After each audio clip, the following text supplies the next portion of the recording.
तो भाई last class में हम क्या कर रहे थे, कायरल मॉलिक्यूल कर रहे थे। मैंने आपको ये बताया था कि कायरल मॉलिक्यूल क्या होता है ना। हर वो कंपाउंड जो प्लेन पोलराइज लाइट को या तो लेफ्ट में रोटेट करे या तो राइट में, वो मॉलिक्यूल क्या होता है, कायरल होता है। और मैंने आपको ये बताया था कायरल कार्बन क्या होता है। कायरल कार्बन क्या होता है, हर वो कंपाउंड जिसके कार्बन में, ठीक है, 4 डिफरेंट ग्रुप हो, या हर वो कार्बन जिस पे 4 डिफरेंट ग्रुप लगे हो, उसे क्या बोलते हैं, कायरल कार्बन। अब मॉलिक्यूल का कायरल होना इस बात पर डिपेंड नहीं करता कि उस पे कायरल कार्बन है या फिर नहीं है। कायरल कार्बन अगर किसी कंपाउंड के पास है तो हो सकता है वो कायरल हो, या हो सकता है वो कायरल ना हो। ये बात समझ रहे हो। अब यहाँ पर ध्यान देना, कायरल कंपाउंड होने के लिए, कायरल मॉलिक्यूल होने के लिए इंपॉर्टेंट कंडीशन हमने डिस्कस करी थी क्या, कि मॉलिक्यूल का कायरल होना डिपेंड करता है उस पर प्लेन ऑफ सिमेट्री है या फिर नहीं है। और मैंने आपसे ये पूछा था कि अगर मैं अपनी बात करूं तो मेरे अंदर प्लेन ऑफ सिमेट्री होगी या नहीं होगी, होगी। कैसे, अगर मैं ऐसे वर्टिकली अपने आप को काट दूं तो लेफ्ट हाफ और राइट हाफ क्या हो जाएंगे, बराबर हो जाएंगे, मतलब वो रिफ्लेक्ट करेंगे एक दूसरे को। तो प्लेन ऑफ सिमेट्री क्या होती है कि किसी भी चीज को किसी भी एक्सिस से आप, मतलब किसी भी प्लेन से आप काटो, वो ऐसे, बट अगर मेरे को ऐसे काटेंगे तो प्लेन ऑफ सिमेट्री नहीं होगी। मेरे को कैसे भी करके क्या ढूंढनी है, प्लेन ऑफ सिमेट्री ढूंढनी है। अब आपको एक कंडीशन बताता हूं जिससे आपको प्लेन ऑफ सिमेट्री और कायरल कार्बन और कायरल मॉलिक्यूल के बीच में ना एक रिलेशन पता लगेगा, ठीक है। चलो भाई यहां पर ध्यान देना, ये जो कंपाउंड है, ये आपको दिख रहा है कंपाउंड सबको, इस कंपाउंड में ये सेंटर वाला मैं कार्बन मान लेता हूँ। सेंटर वाला क्या है, ये कार्बन मान लेता हूँ। बाकी देखो, ये जो कार्बन का कलर है ये ब्लू है, और इस वाले ये हाइड्रोजन मान लो, कोई अदर ग्रुप मान लो, क्लोरीन मान लो, ब्रोमीन मान लो, ये अलग ग्रुप है, ये हरे वाला अलग ग्रुप है, और ये व्हाइट वाले सेम ग्रुप है। तो इस कार्बन पे 2 ग्रुप सेम लगे हुए हैं, तो क्या ये वाला जो कार्बन है आपका कायरल कार्बन कहलाएगा? ये वाला कायरल कार्बन बिल्कुल नहीं कहलाएगा। अब आप चेक करो इस कंपाउंड में प्लेन ऑफ सिमेट्री है या फिर कायरल कार्बन का होना ना होना इस बात पे डिपेंड करता ही नहीं कि मॉलिक्यूल कायरल होगा या नहीं होगा। वो किस बात पे डिपेंड करता है कि प्लेन ऑफ सिमेट्री है या फिर प्लेन ऑफ सिमेट्री नहीं है। यहां पर ध्यान दो, अगर मैं इस मॉलिक्यूल को ऐसे लेकर के यहां से चक्कू से काट दूं तो ये वाला एटम 2 हाफ में कट जाएगा, ये वाला एटम भी 2 हाफ में कट जाएगा, और ये बीच का कार्बन भी 2 हाफ में कट जाएगा। तो तेरे पास एक राइट हाफ बचेगा, तुम्हारी तरफ से लेफ्ट हाफ बचेगा, और इधर से एक राइट हाफ बचेगा। क्या ये वाला ब्लू इस ग्रीन को रिफ्लेक्ट करेगा? नहीं करेगा। समझ रहे हो? तो फिलहाल अभी इसमें प्लेन ऑफ सिमेट्री प्रेजेंट है या नहीं है? नहीं है। लेकिन अगर मैं इसको काट दूं, इनको काट दूं, तो ये नीला आइटम कट गया, ये नीला आइटम कट गया, ये ग्रीन कट गया, और उसके बाद लेफ्ट हाफ और राइट हाफ रिफ्लेक्ट करेंगे नहीं करेंगे? करेंगे। मतलब अगर गलती से 2 ग्रुप भी आपके सेम निकल गए ना, अगर आपकी गलती से 2 ग्रुप भी सेम निकल गए तो आप डिफरेंट वालों को काट लो, और ये क्योंकि ये दोनों सेम है, लेफ्ट हाफ और राइट हाफ क्या करेंगे? रिफ्लेक्ट करेंगे। तो यहां पर ध्यान दो, अगर एक भी सेम ग्रुप आपका निकलता है, जैसे ये क्या है, ये कायरल कार्बन इसको बना रहा है नहीं बना रहा, इसको कायरल कार्बन नहीं बना रहा, तो यहाँ पे कायरल कार्बन नहीं है। लेकिन कायरल कार्बन नहीं है ये बात श्योर नहीं करते कि कंपाउंड कायरल होगा नहीं होगा। कौन श्योर करेगा? Plane of symmetry. तो यहाँ पे 2 ग्रुप सेम होने की वजह से अगर मैंने ये चीज ऐसे काटी थी तो ये रिफ्लेक्ट कर गई थी ना, मतलब प्लेन ऑफ सिमेट्री प्रेजेंट है या फिर नहीं है? प्लेन ऑफ सिमेट्री प्रेजेंट है। और अगर प्लेन ऑफ सिमेट्री प्रेजेंट है तो कंपाउंड कायरल नहीं होगा। लेकिन मान लो मैं ये वाला ग्रुप भी अलग कर दूं, ठीक है, ये वाला ग्रुप मैं यहां से हटाता हूं और कोई दूसरा लगा देता हूं,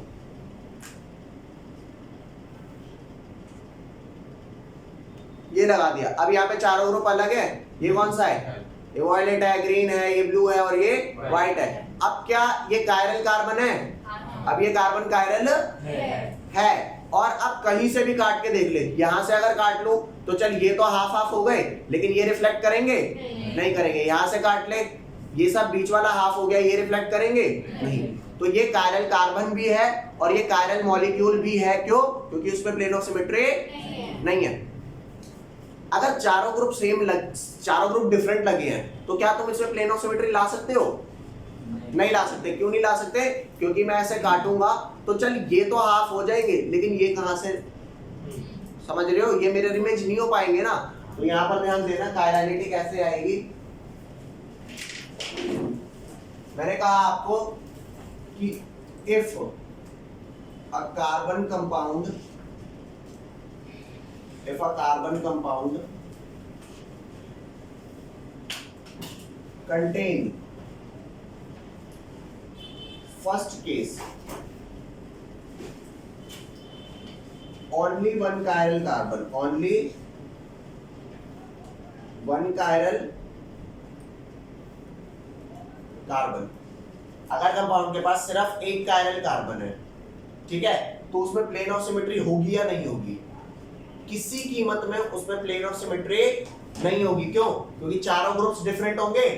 अरे बोलो, आप उसे काटोगे तो लेफ्ट और राइट हाफ इक्वल नहीं होगा। तो यहां ध्यान देना, ओनली, मैं कह रहा हूं अगर कार्बन कंपाउंड कंटेन करता है, फर्स्ट केस कौन सा है? Only one chiral carbon, then plane of symmetry will definitely या surely will definitely be absent। और अगर plane of symmetry absent है तो मैं क्या बोलूंगा? कंपाउंड क्या है? chiral molecule होगा। molecule will be chiral। ये बात समझ रहे हो? यहाँ पे एक देख, मैंने कहा कायरल कार्बन है ना, होना या ना होना इंपॉर्टेंट नहीं होता। कायरल होने के लिए क्या चीज नहीं होनी चाहिए? प्लेन ऑफ सिमेट्री नहीं होनी चाहिए। अगर आपके पास एक कायरल कार्बन है, कितना? सिर्फ और सिर्फ एक कायरल कार्बन है, तो उस कंपाउंड में प्लेन ऑफ सिमेट्री इसलिए नहीं होगी क्योंकि आप कोई भी तीन एटम को काटोगे तो लेफ्ट और राइट हाफ क्या करेंगे? रिफ्लेक्ट नहीं करेंगे। लेकिन यहां पर ध्यान देना, अगर दो कायरल कार्बन है ना, या दो से ज्यादा कायरल कार्बन है, तो डिपेंड करता है। क्या मैं यहाँ पे ये बात कह सकता हूँ कि एक कायरल कार्बन है मतलब प्लेन ऑफ सिमेट्री डेफिनेटली नहीं होगी? ये बात कह सकता हूँ, बिल्कुल कह सकता हूँ। नेक्स्ट आते हैं सेकंड केस।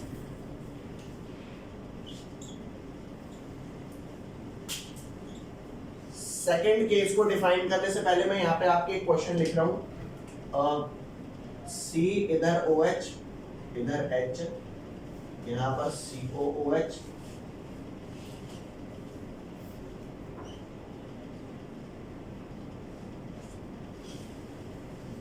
ठीक है भाई, यहाँ ध्यान देना। इस वाले फर्स्ट, इस वाले सेकंड कार्बन पे अगर मैं बात करूं तो ये वाला ग्रुप डिफरेंट है। ये COOH इस OH से मैच तो नहीं कर रहा? नहीं कर रहा। क्या ये वाला ग्रुप डिफरेंट है? अरे ये तीन मैच कर रहे हैं क्या? नहीं कर रहे। क्या वो तीन इस चौथे ग्रुप से मैच कर रहे हैं? तो भाई मेरी बात सुनो, मेरी बात सुनो। ये कार्बन जो है इस पे एक COH है, एक ये ग्रुप है, एक ये ग्रुप है। ये किस पे लगा है? ऐसे बॉन्ड बना के कोई डायरेक्ट ये ग्रुप लगा है क्या कहीं पे? तो चौथा ग्रुप अलग नहीं हुआ? भाई बात सुनो, मैंने कहा यहाँ पे इस पे COH लिखा है, क्या इस पे COH लगा है? नहीं। COH लगा है लेकिन वो यहाँ लगा है। मैं तो पूरा ग्रुप देखूंगा ना चौथा। अरे भाई ये तो इतना बड़ा ग्रुप है, इतना बड़ा तो कोई ग्रुप भी नहीं लगा इस पे। तो क्या बोलूं, ये वाला कार्बन कायरल है या नहीं है? ये वाला कार्बन कायरल है। तो कायरल कार्बन को मैं ऐसे स्टार बना के लगा देता हूं, ठीक है। अब इस वाले कार्बन की बात करो, इस वाले कार्बन पे ये ग्रुप आपका अलग है, ये भी अलग है, ये भी अलग है, और ये एज अ होल अरे इनसे तो अलग ही है। तो ये वाला कार्बन भी क्या हुआ? कायरल हुआ। तो क्या मैं कह सकता हूँ यहाँ पे दो कायरल कार्बन प्रेजेंट है? लेकिन चेक करके देखो पूरे मॉलिक्यूल में प्लेन ऑफ सिमेट्री है या नहीं है? कैसे? अगर मैं यहाँ से इसको काट दूं तो ये OH इसको, ये COH इसको, ये कार्बन इसको, ये इसको, सिमेट्री दे रहा है। तो चेक करना सेकंड केस क्या है? इफ 2 और मोर देन 2, या ध्यान देना भैया, इफ 2 और मोर देन 2 chiral carbon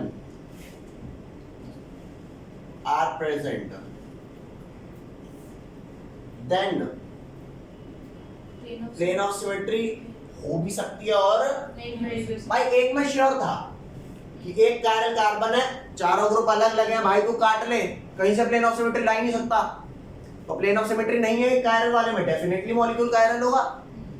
समझ गए बात? लेकिन यहाँ पर अगर 2 या 2 से ज्यादा कायरल कार्बन है ना, तो भाई हो सकता है, अब तुम श्योर नहीं कर सकते, ठीक है। तो अब इसके 2 केसेस होंगे। Then it is not necessary, then it is not necessary that molecule will be chiral. ठीक है, वो कायरल होगा या नहीं होगा ये बात जरूरी नहीं है. अब ये बात किस पे डिपेंड करती है? इफ, इसी को आगे कंटिन्यू कर रहे हैं, if plane of symmetry present है तो मॉलिक्यूल क्या होगा? कायरल नहीं होगा. और जो कायरल नहीं होता उसे बोलते हैं achiral. Molecule will be achiral. ठीक है भैया. नेक्स्ट आ जाओ. इफ प्लेन ऑफ सिमेट्री क्या है? नहीं है, मॉलिक्यूल विल बी कायरल. ये बात समझ में आई कि नहीं आई? दोबारा सुन लो. मैंने क्या कहा? मैंने कहा अगर एक कायरल कार्बन है तो गारंटीडली उसमें क्या होगा? प्लेन ऑफ सिमेट्री प्रेजेंट नहीं होगी और मॉलिक्यूल कायरल होगा. लेकिन अगर एक से ज्यादा कायरल कार्बन प्रेजेंट है तो पीओएस पे डिपेंड करेगा. तभी तो मैंने कहा यार कायरल कार्बन की कोई इज्जत ही नहीं है यहाँ पर. वो फर्स्ट वाले केस में कायरल कार्बन की क्यों इज्जत हो गई? क्योंकि फर्स्ट वाले केस में किसी कीमत पे प्लेन ऑफ सिमेट्री नहीं हो सकती. यहाँ पे प्लेन ऑफ सिमेट्री हो भी सकती है और ये बात. सेकंड केस कौन सा? ये वाला.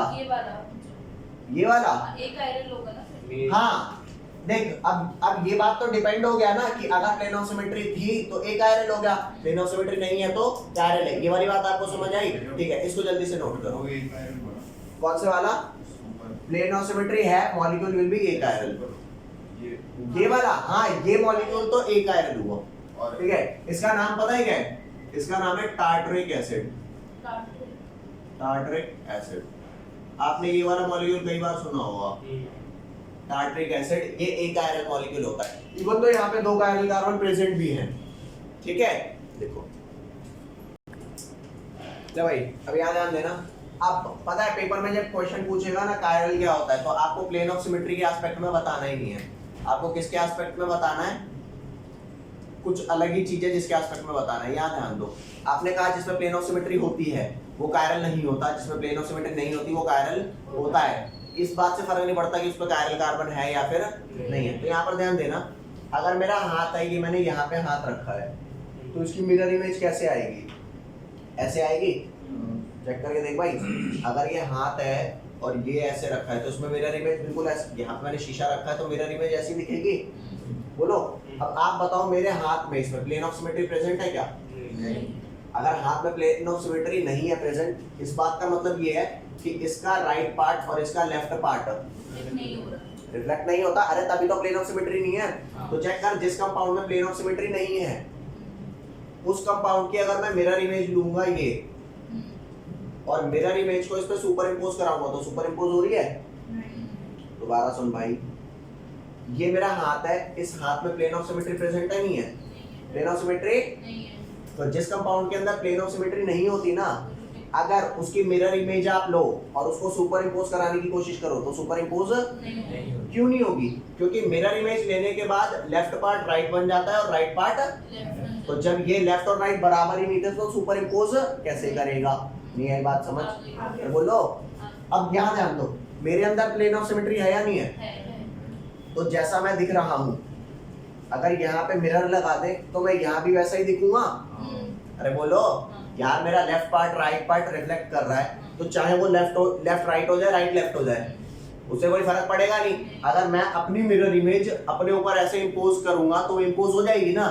तो जिस चीज में प्लेन ऑफ सिमेट्री होती है उसकी मिरर की इमेज सुपर इंपोज करती है और जिसमें प्लेन ऑफ सिमेट्री नहीं होती उसकी मिरर इमेज सुपर इंपोज नहीं होती. और यहाँ ध्यान देना, ये मेरा हाथ है, इधर ये मेरा हाथ है, ये मैंने हाथ रखा, इसमें प्लेन ऑफ सिमेट्री नहीं थी तो इसकी मिरर इमेज सुपर इंपोज नहीं हो रही ना. क्यों? अगर मिरर इमेज को ऐसे घुमा दूं तो सुपर इंपोज होगी? तो होगी. लेकिन ये थोड़ी इमेज है. इमेज के अबे इस हाथ की इमेज ये आएगी क्या? ये आएगी ना. तो मिरर इमेज को सुपर इंपोज करना है, ये नहीं कि उसे घुमा फिरा के कैसे ही सुपर इंपोज करा दो. जैसा मिरर इमेज में दिख रहा है एग्जैक्टली वैसा ही सुपर इंपोज करना है. तो प्लेन ऑफ सिमेट्री यहाँ पर चेक करो, अगर प्लेन ऑफ सिमेट्री है मतलब लेफ्ट और राइट हाफ क्या है? सेम है, रिफ्लेक्ट कर रहा है, तो उसकी मिरर इमेज भी सुपर इंपोज करेगी. समझ रहे हो? यहाँ ध्यान देना.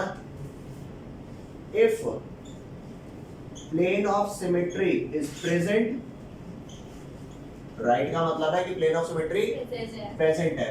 Then its mirror image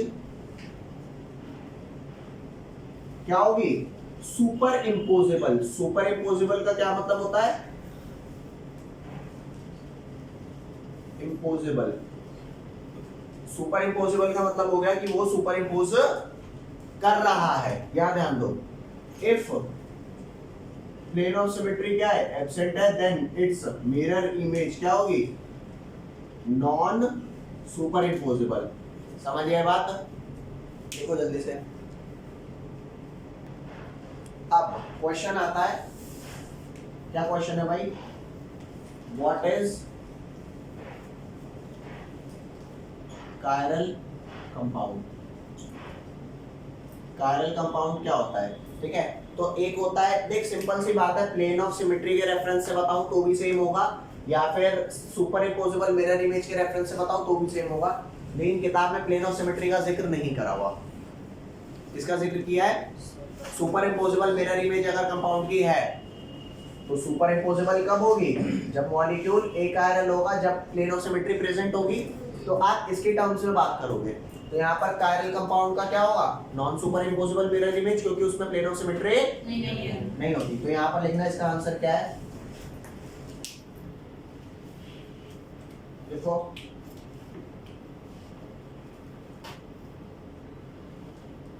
the molecule which have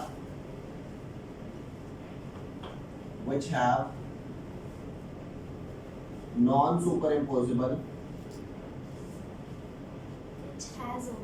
which has लिख दे भाई, which has non superimposable mirror image is called chiral compound कह दो, क्या कायरल मॉलिक्यूल कह दो। ठीक है भैया। और इसका उल्टा अगर कोई आपसे पूछे कि what is a chiral compound, तो ए कायरल की डेफिनेशन क्या हो जाएगी? ए कायरल की द मॉलिक्यूल व्हिच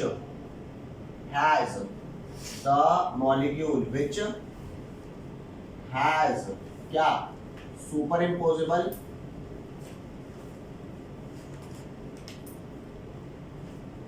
mirror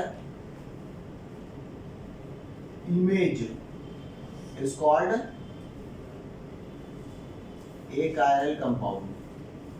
यहाँ तक कोई दिक्कत हो तो बताओ भाई। देखो कोई जल्दबाजी नहीं है, आराम से समझो।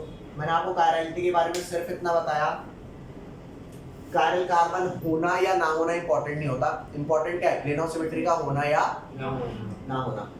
लेकिन ये बात भी सत्य है कि अगर एक कायरल कार्बन है ना तो प्लेन ऑफ सिमेट्री डेफिनेटली नहीं होगी, मतलब मॉलिक्यूल कायरल होगा। और प्लेन ऑफ सिमेट्री अगर है तो डिपेंड करेगा, वो क्या बोलते हैं, अगर दो या दो से ज्यादा कायरल कार्बन है तो डिपेंड करेगा कि उसमें पीओएस है या फिर नहीं। ये बात समझ रहे हो नहीं समझ रहे? बहुत बढ़िया भाई, आप ये बात समझ गए।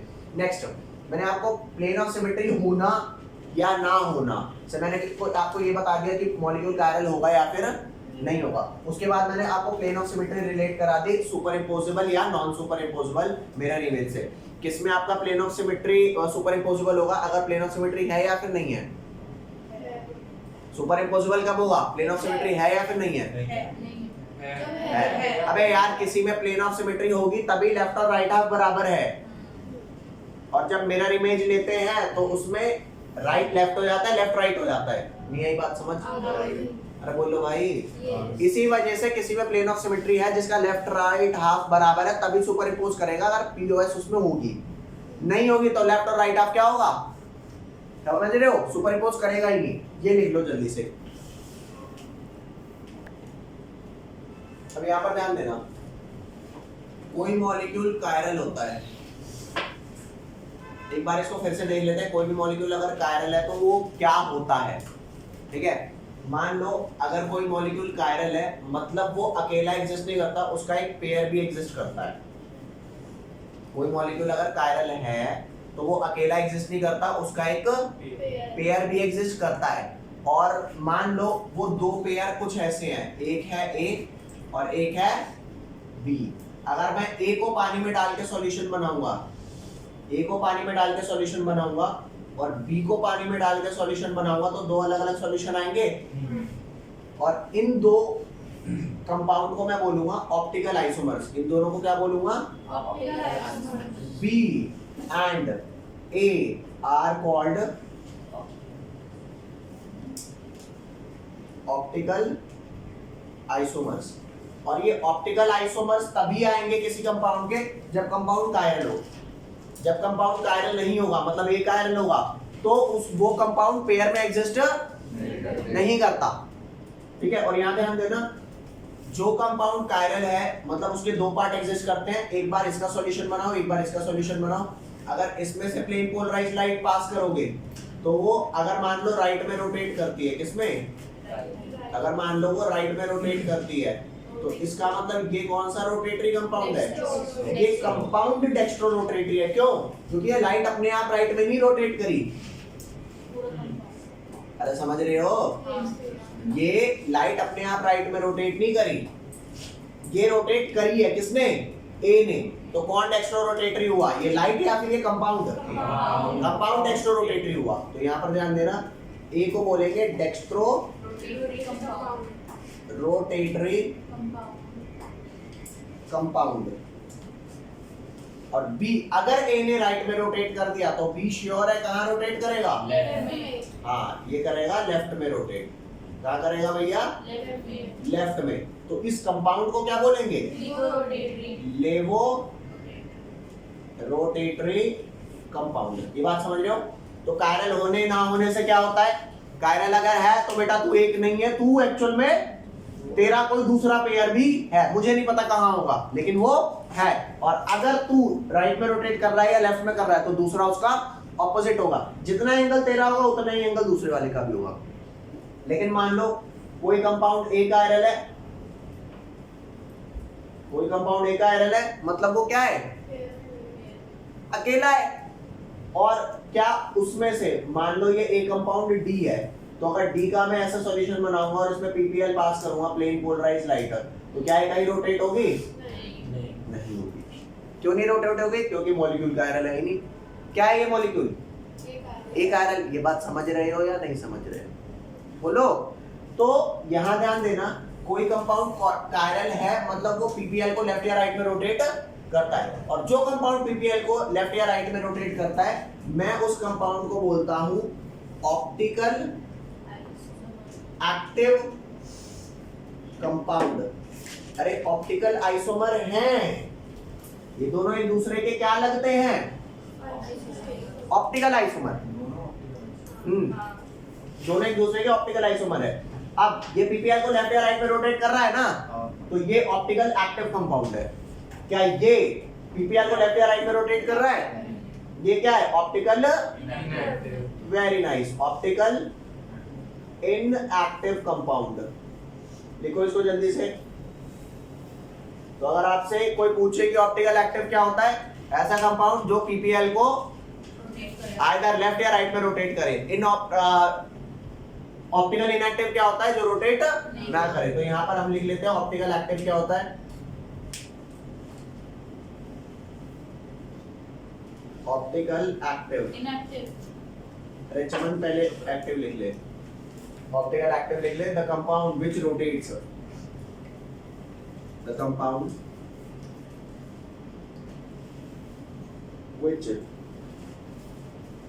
rotates plane polarized light in either direction। either direction का क्या मतलब है? लेफ्ट या राइट? लेफ्ट और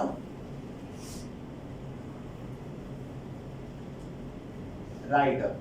the compound which rotates plane polarized light in either direction left or right is called optical active compound। ठीक है। नेक्स्ट आता है ऑप्टिकल इनएक्टिव कंपाउंड। क्या हुआ? Optical inactive compound.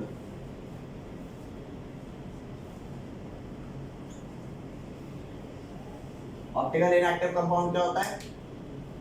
वही सेम लाइन नीचे चिपका दूं, the compound which don't rotates plane polarised light, अरे समझ रहे हो, व्हिच रोटेट की जगह डोंट रोटेट, डायरेक्शन लेफ्ट और right is called optical inactive compound. लिख ले भैया इसको जल्दी से। चल भाई, अब इसके बारे में फाइनल बात लिख लो कि जो कायरल मॉलिक्यूल होगा ना वो डेफिनेटली ऑप्टिकल एक्टिव होगा ही होगा, समझ रहे हो? यहाँ पर लिख लो स्टार बना के, अ कायरल मॉलिक्यूल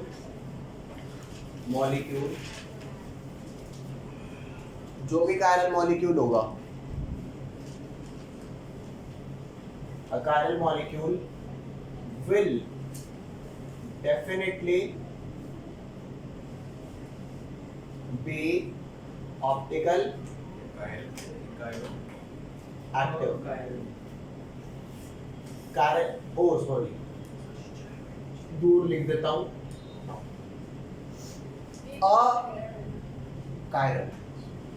एक कायरल मॉलिक्यूल डेफिनेटली क्या होगा? ऑप्टिकल एक्टिव, मतलब वो पीपीएल को या तो लेफ्ट या राइट में रोटेट करेगा। और यहाँ पर एक आयरन मॉलिक्यूल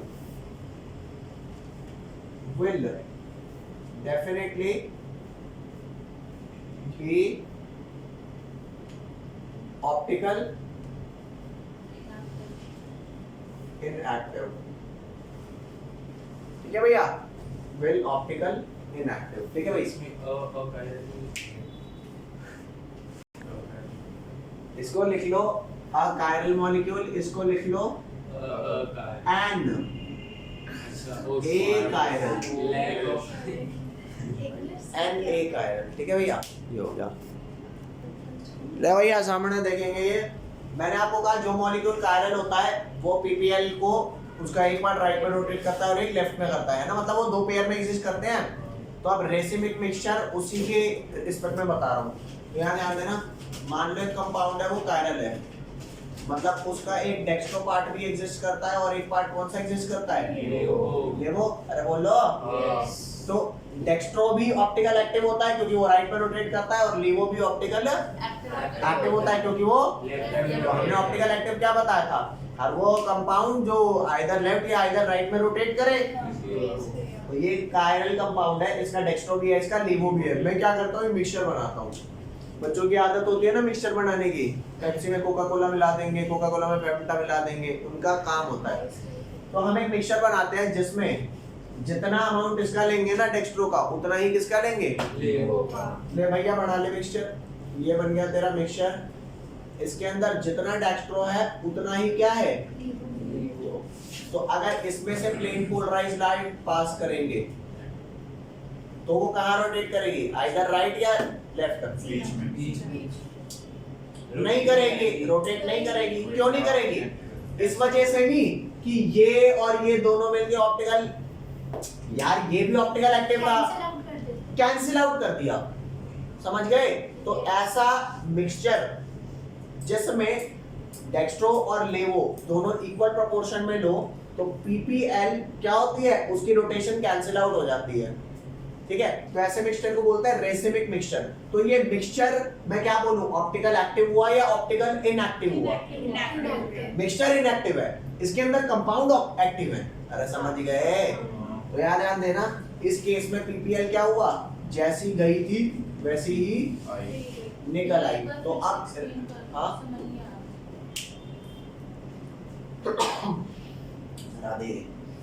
यहाँ पर ध्यान देना, मैंने कहा डेक्स्ट्रो क्या था? राइट में रोटेट करने वाला, लीवो क्या था? लेफ्ट में। दोनों का थोड़ा थोड़ा अमाउंट बराबर बराबर लिया, मिक्सचर बना दिया।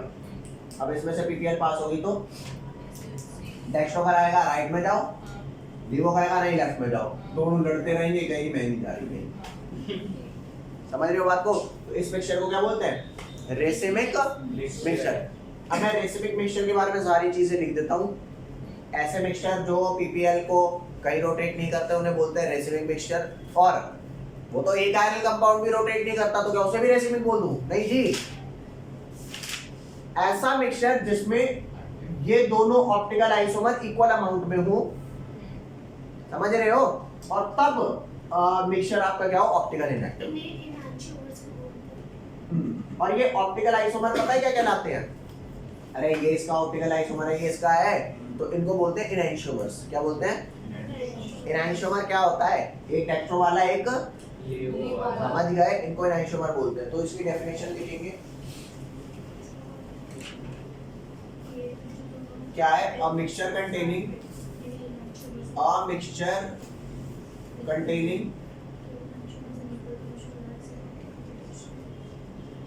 two enantiomer, a mixture containing two enantiomer in equal proportion,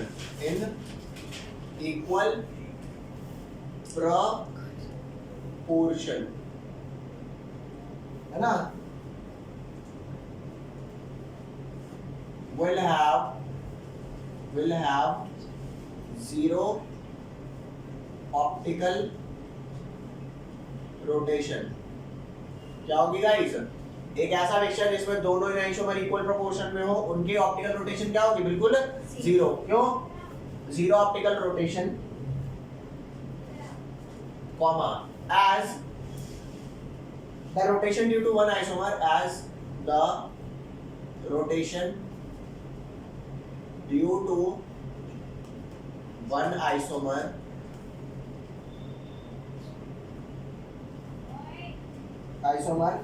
will be cancelled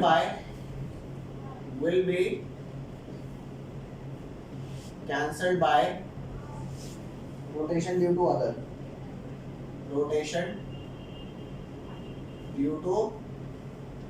other, such a mixture is known as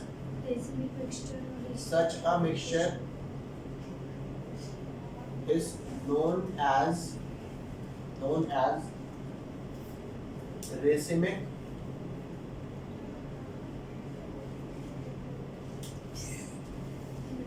mixture.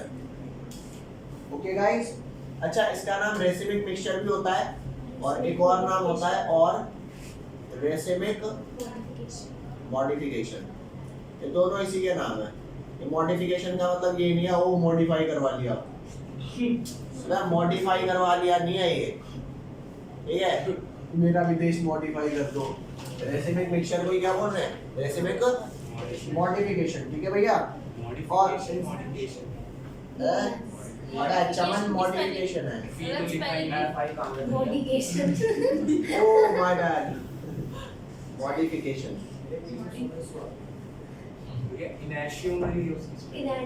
Sir कहाँ है? भैया आपने स्पेलिंग गलत की है। इनैनिशियोमर। कैसे नशे में चल रहे हैं भाई यार? भैया आई आता है सर आई आता है ना शायद। इनैनिशियोमर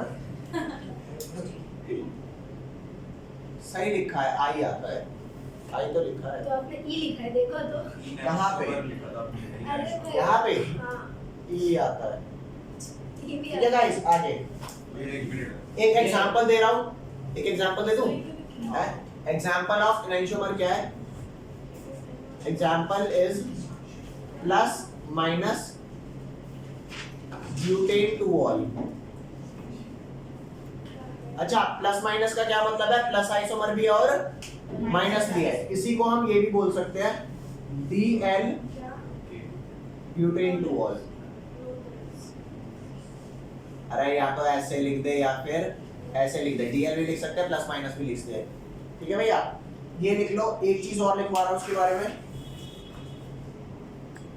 नेक्स्ट आ जाओ गाइस। रेसिमाइजेशन एक ऐसा प्रोसेस होता है जिसमें एक पर्टिकुलर इनैनिशियोमर को मैं रेसिमिक मिक्सचर में कन्वर्ट कर देता हूँ।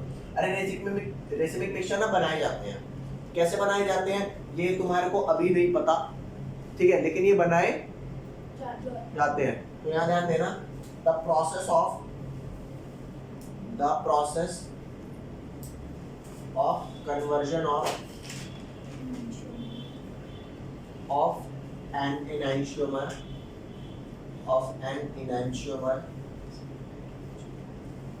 into a racemic mixture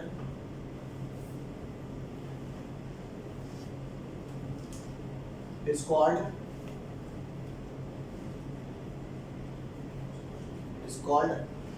racemization. क्या बोलते हैं इसे? It's called racemization. जल्दी लिखो. अब मैं आपको ये बताने वाला हूँ रेसिमिक मिक्सचर कैसे बनाया जाता है. ठीक है, ये बात तो कंफर्म है, ये वाली बात नहीं बताएंगे आपको जल्दी से. ठीक है, क्योंकि हम सारे एस्पेक्ट डिस्कस कर रहे हैं. मैं एक कंपाउंड लेता हूँ 2-chloroब्यूटेन. क्या लेता हूँ? 2-chloroब्यूटेन ले लेगा इस. और ये 2-chloroब्यूटेन है ना, ये कुछ ऐसा होता है C, यहाँ पर क्लोरीन और यहाँ पर H और यहाँ पर CH3, यहाँ पर CH2, यहाँ पर CH3. तो इसमें अगर मैं इस वाले कार्बन की बात करूंगा, इस ये वाला बोलो रे, तो इसमें Cl ग्रुप अलग है, H ग्रुप अलग है, मिथाइल ग्रुप अलग है और ये वाला ग्रुप अलग है. चारों अलग है, मतलब ये कार्बन क्या है? कायरल है. बाकी कोई भी कार्बन ऐसा नहीं है जो कायरल हो. यहाँ पे 3H लगे हैं, तीनों सेम ग्रुप हैं. यहाँ 2H लगे हैं, 3H लगे हैं, तो बाकी तो कायरल कार्बन हो नहीं सकते. अरे बोलते भाई, ये बात तो बात सुन. इस कंपाउंड के अंदर क्योंकि एक ही कायरल कार्बन है, तो किसी का बाकी से ये कायरल नहीं कर सकता. क्यों नहीं कर सकता? क्योंकि एक ही कायरल कार्बन है भाई. दो होते तो शायद प्लेन ऑफ सिमेट्री का डर रहता. समझ गए? तो ये कंपाउंड क्या है? कायरल है. अब अगर ये कंपाउंड कायरल है तो इसका डेक्स्ट्रो भी होगा और इसका मैं कोई सा एक पकड़ लेता हूँ. कोई सा एक पकड़ लो, फिर ले जाओ घर में, ऐसे जेब में डालो. चल दिया भाई साहब. लीगो चिल्ला रहा है, मेरा डेक्स्ट्रो दे जाओ, मेरा डेक्स्ट्रो वाला दे जाओ. नहीं, मैं तो लेके जा रहा हूँ. समझ गए भाई? तो मैंने इसका सिर्फ एक डेक्स्ट्रो आइसोमर लेके रख लिया. अरे यार, ये कंपाउंड है कायरल. अगर ये कंपाउंड कायरल है तो इसका डेक्स्ट्रो भी होगा और इसका मैंने डेक्स्ट्रो ले लिया. लीवो पीछे छूट गया, तो डेक्स्ट्रो एक पर्टिकुलर एनाइंशोमर है ना जो राइट में रोटेट करेगा. लीवो दूसरा था, तो मैं ले लेता हूँ यहाँ पर क्या C, इधर Cl, इधर ले लिया CH2 CH3, इधर ले लिया H और इधर ले लिया CH3. अरे ले लिया. अब SN1 मैकेनिज्म से मैं पहले क्या कराता हूँ? दोनों को सेपरेट. इनको बॉन्ड को तोड़वाता हूँ. तो क्या बनेगा? कार्बोकेटाइन. अरे भौंक दो, क्या बनेगा? कार्बोकेटाइन. Very nice. तो ये कुछ ऐसा हो गया. ये CH2 CH3 यहाँ लग गया, इधर लग गया H और इधर क्या लग गया? CH3. तो ये जो तुम्हारा एक एनाइंशोमर था, सपोज ये D 2-chloroब्यूटेन था. अरे डेक्स्ट्रो वाला 2-chloroब्यूटेन. तो अब ये क्या बन गया? यहाँ पे टेट्राहेड्रल था. टेट्राहेड्रल में कार्बन क्या होता है? sp3 hybridised. अरे बोल दे भाई, यहाँ पर क्या हो जाएगा? कार्बन sp2 हाइब्रिडाइज्ड हो गया. और ये कैसा हो गया? Trigonal planar. प्लेनर कौन सा? ट्राइगोनल वाला. अरे बोलो, ये पहला स्टेप हो गया. ये था स्टेप 1 कि आपने इसको ब्रेक करा दिया. स्टेप 1. यहाँ तक कोई लोचा? अब यहाँ तक कोई लोचा नहीं. इसके नेक्स्ट चलते हैं. यहाँ ध्यान देना, ये मिटा दो सारा.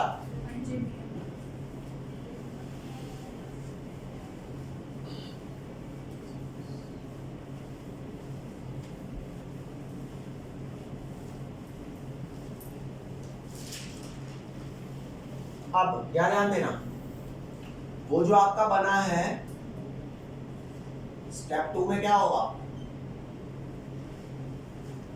CH2 CH3, इधर CH3 और इधर या पॉजिटिव चार्ज आया. बोलो भाई, अब कोई अगला न्यूक्लियोफाइल आएगा. अरे बोलो, अगर वो उसी साइड से जाके अटैक कर दे तो ये ऐसा ही स्ट्रक्चर बन जाएगा रिटेंशन वाला. अरे बोलो, तो एक ये वाली साइड अटैक हो सकती है और एक दूसरी साइड से भी अटैक कर सकता है. तो अगर ये A साइड से अटैक करता है या अगर B पीछे साइड से करता है, तो अगर A साइड से करता है तो तेरा प्रोडक्ट क्या बन जाएगा इसका? C, इधर H, इधर आपका CH2 CH3, इधर CH3 और इधर OH. ये आपका बन गया क्या? ये बन गया रिटेंशन. रिटेंशन की स्पेलिंग जो होगी देख लेना. नेक्स्ट क्या हुआ? नेक्स्ट बी वाला बनेगा, बी वाले में क्या होगा, इन्वर्जन यहाँ पीछे CH2 CH3, ये H, यहाँ CH3 और यहाँ पर OH, ठीक है भैया। तो इतना बन गया इन्वर्जन। चेक करके देख 50% ये बना होगा और 50%, अरे मानते हो नहीं मानते बोल दे भाई, जी भैया। दोनों 50-50% बने हैं। अब मेरी बात सुनो, ये OH नेगेटिव कहाँ से आया, ये OH नेगेटिव का जो सोर्स होता है वो होता है NaOH। क्या होता है, NaOH से आया। तो मैंने एक डब्बा लिया गाइस, अब आप समझ जाओगे, आपको वाव वाली फीलिंग आएगी, वाव वाली नहीं, पानी वाला वाव नहीं समझने वाला वाव, अच्छा ऐसे हुआ, ठीक है, ये वाली फीलिंग आएगी।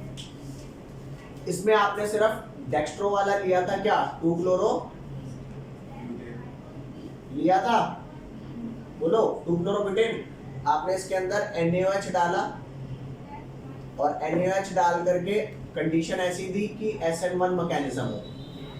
तो जब आप इसमें 2 क्लोरोब्यूटेन डाला तो सबसे पहले क्या बना होगा, ये डेक्स्ट्रो था ना, तो सबसे पहले बना होगा कार्बोकेटाइन। जब कार्बोकेटाइन बना होगा तो वो ट्राइगोनल प्लेनर रहा होगा, फ्रंट से भी अटैक हुआ होगा, बैक से भी अटैक हुआ होगा। तो जो 2 क्लोरोब्यूटेन था वो किस में कन्वर्ट हो गया, एक रिटेंशन वाले प्रोडक्ट में और एक इसमें से एक प्रोडक्ट या तो डेक्स्ट्रो होगा या तो लिवो और दूसरा उसका उल्टा। तो जो तेरा डेक्स्ट्रो था उसको तूने किस में कन्वर्ट कर दिया, D butane two all, D butane two all या फिर एल ब्यूटेन टू ऑल। मेरी बात दोबारा से सुनना, शायद समझ में आ जाए। इसमें सिर्फ डेक्स्ट्रो वाला आइसोमर था, जब आपने सारी रिएक्शन करा दी तो इसी के अंदर जो 2 क्लोरोब्यूटेन था वो डेक्स्ट्रो ब्यूटेन टू ऑल और लिवो में कन्वर्ट हो गया, दोनों 50-50% होंगे। तो बताइए रेसमिक मिक्सचर नहीं बना, अरे बोल लो भाई, है सच में समझ आया कि नहीं आया, नहीं आया मना करो। मैं दोबारा कह रहा हूँ, यहाँ पर क्या था, सिर्फ डेक्स्ट्रो आइसोमर। मैं कहता हूँ तू यहाँ पे सिर्फ लिवो आइसोमर ले लेता। जब आप NaOH डाल के SN1 कराते तो दोनों 50-50% बनते हैं और ये 50-50% क्या बने हैं, एक रिटेंशन एक इन्वर्जन। एक अगर डेक्स्ट्रो है तो दूसरा क्या होगा, तो दोनों इक्वल प्रोपोर्शन में बने हैं। तो क्या हुआ ये आपका, सो SN1 मैकेनिज्म अगर आप कराते हैं ना, कोई एक आइसोमर ले लो या डेक्स्ट्रो या फिर लेवो और उसमें करा दो SN1 मैकेनिज्म, तो वो उसका डेक्स्ट्रो पार्ट भी बना देगा और उसका, अरे बोल लो भाई, तो वो कौन सी मैकेनिज्म है जो दोनों 50-50% बना के रेसिमिक मिक्सचर बना देता है, SN1। SN2 अगर करवाते हैं ना तो सीधा क्या होता, OH नेगेटिव सट पीछे आके लग जाता, इन्वर्टेड बनता, वो तो एक ही आइसोमर रहता। नहीं आई बात समझ, तो यहाँ पर ध्यान देना। तो ये वाली बात जो मैं बता रहा हूँ ये किताब में लिखी नहीं है, लेकिन जिस लेवल के अब पेपर आने चालू हुए हैं उस लेवल से मान करके चलना कि अब आपका क्वेश्चन पूछा जा सकता है, क्योंकि रेसिमाइजेशन आपको बताया है। रेसिमाइजेशन वो प्रोसेस है ना जिससे रेसिमिक मिक्सचर बना रहे हैं, तो यही तो वो SN1 प्रोसेस है जिससे एक पर्टिकुलर आइसोमर को मैं किस में कन्वर्ट कर सकता हूँ, इन द डेक्स्ट्रो प्लस लिवो, मतलब रेसिमिक मिक्सचर। समझ रहे हो, यहाँ पर लिखना through SN1 mechanism, through SN1 mechanism we can convert a particular enantiomer in racemic mixture। बोलो भैया ये बात क्लियर हुई कि नहीं हुई, हो गई यार, ऐसे कैसे कमी होने लग गई।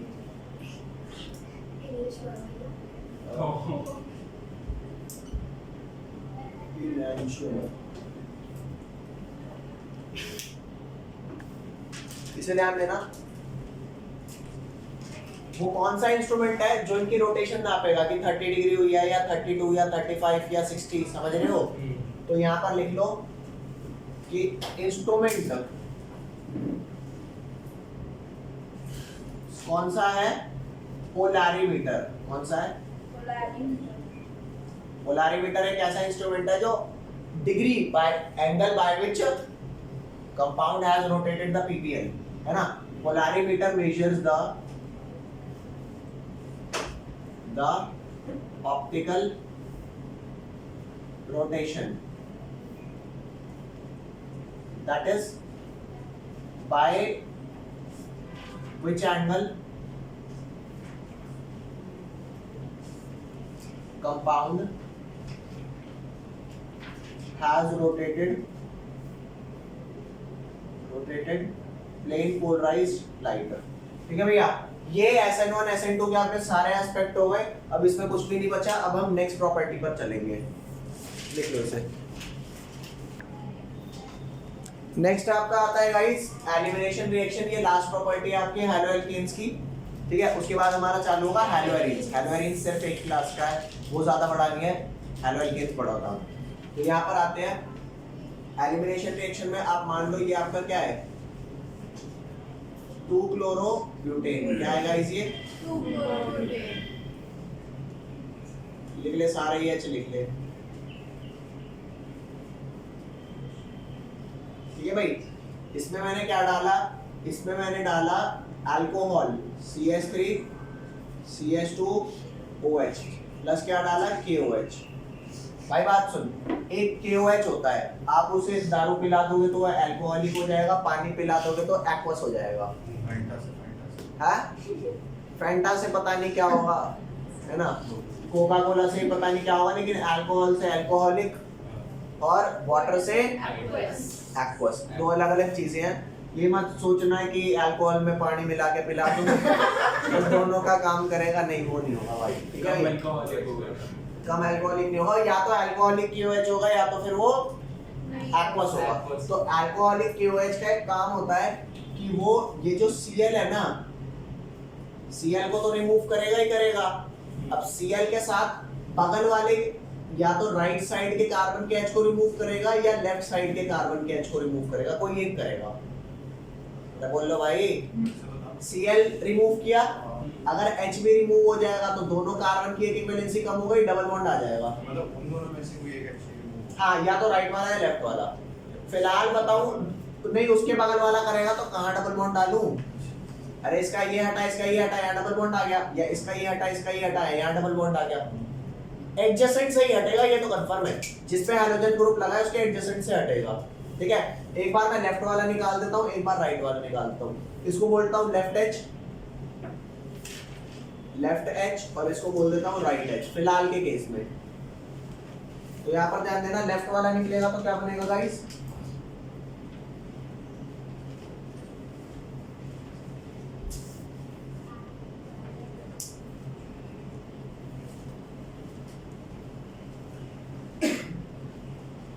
ये लेफ्ट वाला बन गया, लेफ्ट H वाला है ये प्रोडक्ट, और राइट H वाला और आ जाओ गाइस।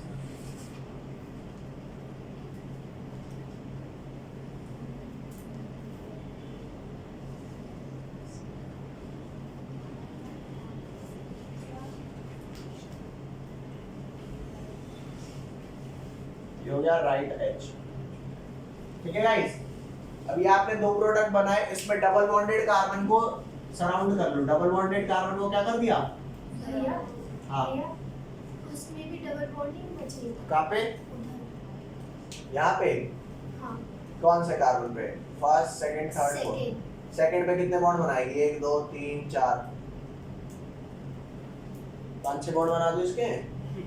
मेरे घर में अलाउड नहीं है भाई 4 से ज्यादा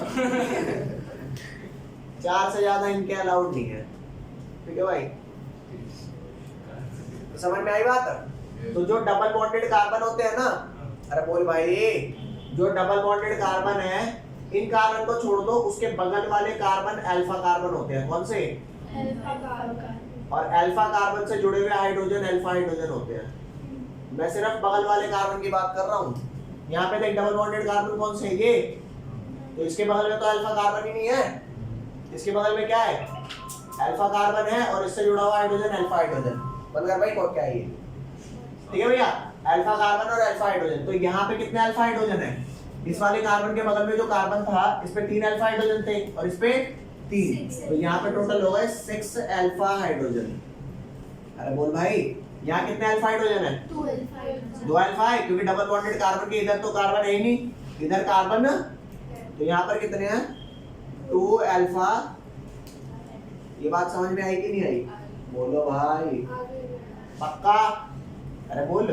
तो एल्कीन ज्यादा स्टेबल होगा अगर अल्फा हाइड्रोजन ज्यादा होंगे तो ज्यादा स्टेबल एल्कीन बनता है ज्यादा, कम वाला भी थोड़ा बहुत बन जाता है। तो ये मेजर प्रोडक्ट है, ज्यादा अल्फा हाइड्रोजन वाला क्या है? Major product. साइड से और ये माइनर है, बनते दोनों है। माइनर वाला अनस्टेबल है, मेजर वाला क्या है? ये वाला स्टेबल हो गया और वो वाला अनस्टेबल हो गया। भैया हाँ, उधर 6 अल्फा हाइड्रोजन कैसा है? ये जो डबल बॉन्डेड कार्बन है इसके बगल वाले कार्बन के हाइड्रोजन काउंट कर ले। फिर उस वाले में तो फिर 5 हो गए। हाँ बगल का बगल नहीं, इसका दोस्त, इसके दोस्त का दोस्त नहीं। तो उसका हाइड्रोजन भी गिरेगा। किसका? बॉक्स में जो कार्बन है ना, ये नहीं गिनेंगे। ठीक है भैया, क्या ध्यान देना, ये समझ आया? स्टेबल मेजर प्रोडक्ट ये है, अनस्टेबल माइनर प्रोडक्ट वो है। यहाँ ध्यान देना, स्टेबिलिटी ऑफ एल्कीन किसके डायरेक्टली प्रोपोर्शनल होती है? Alpha hydrogen of alkene directly proportional होती है number of alpha hydrogen alpha hydrogen. Stability of alkene किसके डायरेक्टली प्रोपोर्शनल होती है? Alpha hydrogen number of alpha hydrogen. ठीक है भैया, तो मोर स्टेबल वाले का एक नाम देते हैं। मोर स्टेबल वाले का नाम पता है क्या होता है? इसका नाम होता है set Jeff product. Set Jeff या फिर एक और नाम हो जाता है जेट जेफ प्रोडक्ट। और इस वाले का नाम होता है हॉफमैन प्रोडक्ट। भैया सेक्सेफ की स्पेलिंग गलत है। कौन से? ये हाँ क्या आती है? SAYT हाँ, सेट जेफ। ठीक है भैया, हॉफमैन प्रोडक्ट। कोई लोचा यहाँ तक? अरे बहुत तो भाई। और हाँ, यहाँ पे रिएजेंट में इथेनॉल प्लस KOH भी डाल सकता हूँ, या ऐसे भी लिख सकता हूँ अल्कोहलिक KOH। और अगर KOH ना हो तो अल्कोहलिक NaOH भी चलेगा। अरे समझ गए भाई? यस भैया लिख लो जल्दी से, एलिमिनेशन खत्म हो गया जल्दी। आपने ये तो देख लिया कि आपने अल्कोहलिक KOH या अल्कोहलिक NaOH डाला। देखो ये अल्कोहल होती है ना, सला नाश कराती है। सही बात है। ठीक है, आप अल्कोहल पी के कहीं जाओगे तो आप एलिमिनेशन कराओगे। आपने Cl और H का एलिमिनेशन कराया, डबल बॉन्ड लगा दिया ना। अरे बोलते भाई, इसलिए अल्कोहल मत पिलाओ, पियो भी मत, क्योंकि तुम एलिमिनेशन ही करोगे। आप पानी पियो। क्या पियो गाइस? फ्रूटी पियो भैया। भी मजा। इसमें डालो आप KOH और वाटर या NaOH और वाटर। या तो ऐसे लिख दो या तो एक्वस KOH लिख दो। अरे बोलते भैया, अल्कोहल से तो ठीक ही है, सस्ता भी है, हेल्दी भी है। ठीक है, तो एक्वस KOH का काम एलिमिनेट करना नहीं होता, उसका काम होता है Cl। भैया मैं आपकी जगह लग जाऊं? हाँ लग जाओ। समझ रहे हो SN1 मैकेनिज्म? तो यहाँ बन गया यहाँ सब्स्टिट्यूट, वहाँ एलिमिनेशन हुआ है Cl और H का, यहाँ क्या हुआ है? सब्स्टिट्यूशन। तो अल्कोहलिक KOH और एक्वस KOH में देख रहे हो कितना फर्क आ रहा है? अरे बोल लो भाई, ये तुम्हारा डन हो गया एलिमिनेशन।